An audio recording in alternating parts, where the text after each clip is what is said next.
Até agora, com a sua forma direta de falar, com o seu jeito sincero de falar e passa a sinceridade, se procura uma alternativa a essa polarização que seria nefasta mesmo ao Brasil, de mais uma vez um cargo mais importante da nação ser disputado por duas pessoas, pelo Lula e pelo Bolsonaro.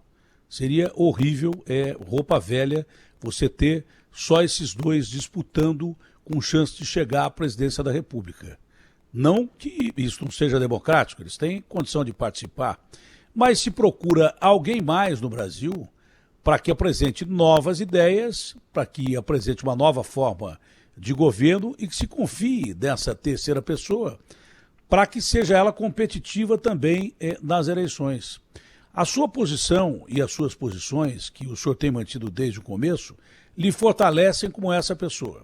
Porque mesmo em pesquisa, apontando o senhor e o Lula juntos, derrotando o Bolsonaro no segundo turno, o senhor se mantém de uma forma definitiva na sua posição de que não quer mais ir para o baile com a roupa velha, já que o Lula falou em baile. O senhor não quer nem a direita nem a esquerda, mas só não quer. O que o senhor não quer, o senhor poderia responder ao Lula, vestir a roupa, vestir a roupa o terno de sempre, que é um terno diferente. Né? Esse é o grande detalhe. Isso lhe tem fortalecido. O senhor acha realmente que pode ser essa chamada terceira via para a disputa de poder à presidência da República?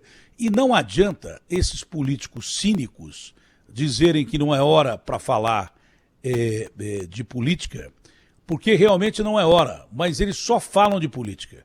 E as decisões todas que têm sido tomadas aí, juridicamente e politicamente, essas decisões todas são políticas. Todas elas têm um detalhe, têm um viés político.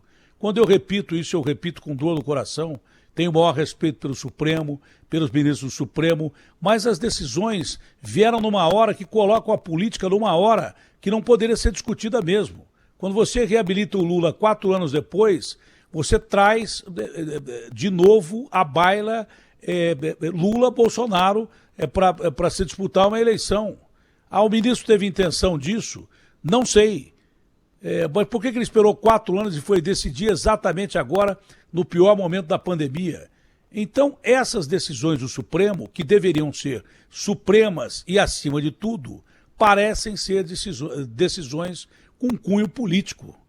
Quando o presidente da República chega para um senador e pede para entrar com o impeachment de um ministro do Supremo, é colocação política. São interferências em poderes, o que não pode existir na democracia. Democracia não pode ter interferência num poder no outro. A democracia significa manter-se as instituições independentes e fortalecidas. Então, quando não falam de política, estão falando de política e mesmo quem não devia fazer política, a meu ver, está fazendo política. São decisões totalmente políticas. Ministros que mudam voto e gente que eu respeito. Não é? Parece que, de repente, para tirar o Bolsonaro do poder, resolveu-se tomar uma série de decisões. Parece que, de repente, para evitar que o Lula chegue ao poder, pode-se tomar uma série de decisões. Agora, a terceira via, um candidato confiável, ou a quarta via, ou a quinta via, sei lá o quê, que realmente democratizasse as eleições e não polarizasse as eleições, não é? Naturalmente seria o melhor caminho. E dos candidatos todos que aparecem aí, quem tem feito isso é o senhor. Porque o Dória também vive brigando com o Bolsonaro e não sei agora qual é a relação dele do Lula.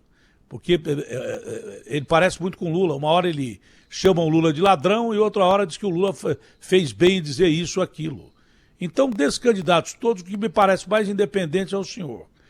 É por isso que o senhor está crescendo nas pesquisas? Veja, Datena, eu tenho muita humildade diante do tamanho do desafio, mas se o Brasil alguma vez precisou desesperadamente do seu povo, essa vez é agora. Porque nós estamos no fundo do poço. Eu costumo reforçar o meu argumento com números. Quando a gente olha para trás, 12 meses, o Brasil tem um buraco nas contas do governo de quase 900 bilhões de reais com B de bola. Só para o ouvinte ter ideia da proporção, a maior buraco da história no passado e quebrou o Brasil foi de 160 bilhões.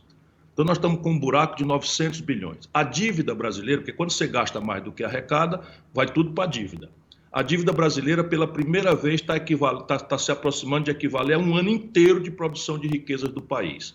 Quando uma dívida explode assim com tanta velocidade, o credor começa a ficar com medo que o devedor não dê conta de pagar.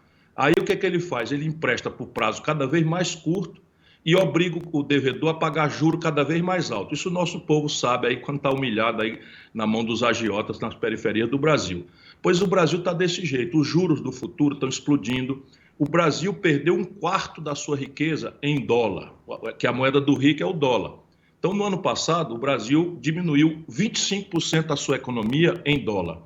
Quem aplica na Bolsa perdeu 25% em dólar. Olha, por onde você olhe, e aquilo que eu olho mais é 49% do povo brasileiro está se virando no bico sem nenhuma proteção. De nada, nem hoje nem na velhice, onde vem as dificuldades do remédio, a dificuldade, né, da velhice como um todo. Nunca houve 14 milhões e 700 mil pessoas abertamente desempregadas. O salário mínimo, eu vou repetir, tem o menor poder de compra dos últimos 16 anos. Uma cesta básica hoje custa R$ 632 em algumas capitais e o salário mínimo é R$ 1.100. Então, por onde você olhe, está faltando remédio, está faltando vacina, está faltando a segurança pública implodiu no Brasil e era uma das promessas centrais do Bolsonaro. Então, diante desse tamanho de problema, o que eu tenho procurado dizer ao povo brasileiro é, primeiro isso, o Brasil precisa desesperadamente que o nosso povo vá às urnas com a mão na cabeça, não no fígado, que é o ódio, nem no coração, que são as paixões e as gratidões. Claro que a gente é ser humano, tem paixão, tem ódio, mas nós precisamos, na hora de votar pensando objetivamente. Não existe salvador da pátria. E a tarefa é dupla. Não vamos deixar o Lula vir com a lambança de que a tarefa agora nós temos tudo que engolir tudo porque precisamos derrotar o Bolsonaro. Alto lá. Derrotar o Bolsonaro é a primeira tarefa, mas não por ódio ou vingança. É pelo conjunto desastrado de valores. A Dilma derrubou de 6ª para 9ª economia, o Bolsonaro derrubou da 9ª para 12ª. O Bolsonaro pegou o desemprego em 12, está em 14, mas a Dilma pegou em 4 e entregou com 11. Percebe? Então não foi o Bolsonaro que produziu esse desastre, o Bolsonaro está agravando. Então derrotar o Bolsonaro é preciso, mas não por ódio ou vingança. Mas a outra mais grave tarefa é botar alguma coisa no lugar. E o Lula teve a oportunidade do mundo todo, terminou o governo, o Brasil com a pior concentração de renda do mundo. Vou repetir para o seu ouvinte aquilo que eu falo, 5 pessoas, o dedo de uma mão, no Brasil, acumula a fortuna que 100 milhões de pessoas de classe média e mais pobre têm para sobreviver. Isso não existe em nenhum lugar do mundo. O sistema de impostos do Brasil é o mais injusto e perverso do mundo depois de 16 anos de lulopetismo. Percebe? Qual é a resposta nova que eles têm para os nossos velhos problemas? Por que não fizeram quando tiveram a oportunidade? Isso é uma pergunta que nós devemos nos fazer. Isso quer dizer o quê? Vamos odiar o Lula? Vamos entrar na... Não. Eu acho que o problema é que o Lula devia se compenetrar que o tempo dele passou. E que o Brasil precisa se reconciliar. Essa é a palavra, reconciliação. E eu vou dar tudo o que tiver na minha alma, no meu entusiasmo, no resto de juventude que eu ainda tenho, pelo menos na minha alma, para ajudar o povo brasileiro a achar esse caminho.